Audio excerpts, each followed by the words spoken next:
অবৈধ ভোটারদের হাতে সেখানে ভোটার কার্ড চলে আসছে, টাকা দিলেই মিলে যাচ্ছে ভোটার কার্ড। এই এসআইআর আবহে একেবারে বিস্ফোরক অভিযোগ পাওয়া যাচ্ছে উত্তর চব্বিশ পরগনার বাগদা থেকে। আর ইতিমধ্যেই সেই বিষয় নিয়ে নির্বাচন কমিশনে অভিযোগ দায়ের করেছেন বাগদার প্রাক্তন বিধায়ক।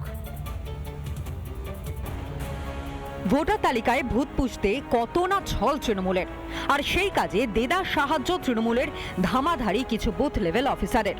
এবার উত্তর চব্বিশ পরগনার বাগদায় এক বিএলওর বিরুদ্ধে বিস্ফোরক অভিযোগ। বাগদার 120 নম্বর পার্টের বিএলও, যার একটি অডিও ক্লিপিং ভাইরাল হয় সামাজিক মাধ্যমে, যেই অডিও ক্লিপিংয়ে শোনা যায় যে 5 জন ভোটারের নাম ভোটার তালিকায় তুলে দেওয়ার ব্যবস্থা করা হবে, যেখানে দাঁড়িয়ে 50,000 টাকা তাকে দিতে হবে। অভিযোগ প্রকাশ্যে আসতেই নির্বাচন কমিশন অভিযোগ দায়ের বিজেপি নেতা দুলাল বরের। চন্দ্রকান্ত মণ্ডল, তিনি ওই গ্রামেরই জনৈক ইসমাইল মণ্ডল, তার সঙ্গে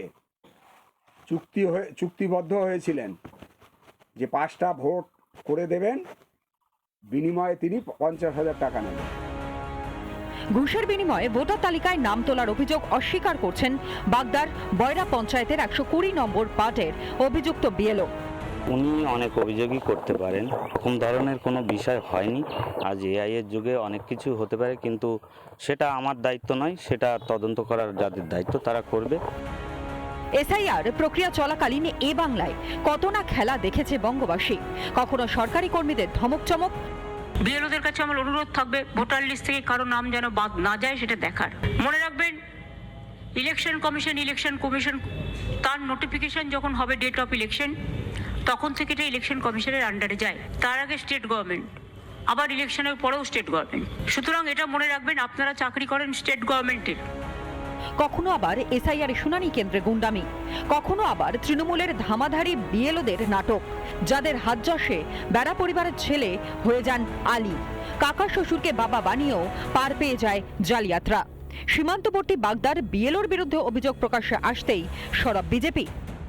এদেরকে ফাঁসি দেওয়া উচিত। আমি বলছি যে অনুপ্রবেশকারীদের নাম তোলা রাষ্ট্রদ্রোহিতার থেকে বড় অপরাধ। হ্যাঁ, রাষ্ট্রদ্রোহিতা মানে এটাকে রাষ্ট্রদ্রোহিতাই বলা যেতে পারে। এর থেকে রাষ্ট্রদ্রোহিতার যে কোনো মামলা ছোট মামলা, অতএব এদের ছাড়ার কোনো জায়গা নেই। এসআইআর সাংবিধানিক প্রক্রিয়া, ভোটার তালিকায় নিবিড় সংশোধন নিয়ে সুপ্রিম কোর্টও করা, কিন্তু এ রাজ্যের শাসক দল তৃণমূল আর তার সাঙ্গপাঙ্গরা সেই প্রক্রিয়া বানচাল করতে মরিয়া। কেন মাননীয়া?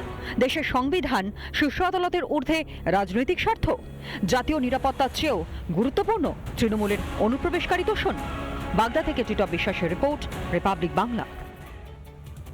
নানা ধরনের কন্টেন্ট দেখার জন্য লাইক করুন, শেয়ার করুন আমাদের ফেসবুক পেজ, সাবস্ক্রাইব করুন আমাদের ইউটিউব চ্যানেল। পাশাপাশি অন্যান্য ব্রেকিং নিউজের জন্য অবশ্যই চোখ রাখুন রিপাবলিক বাংলায়।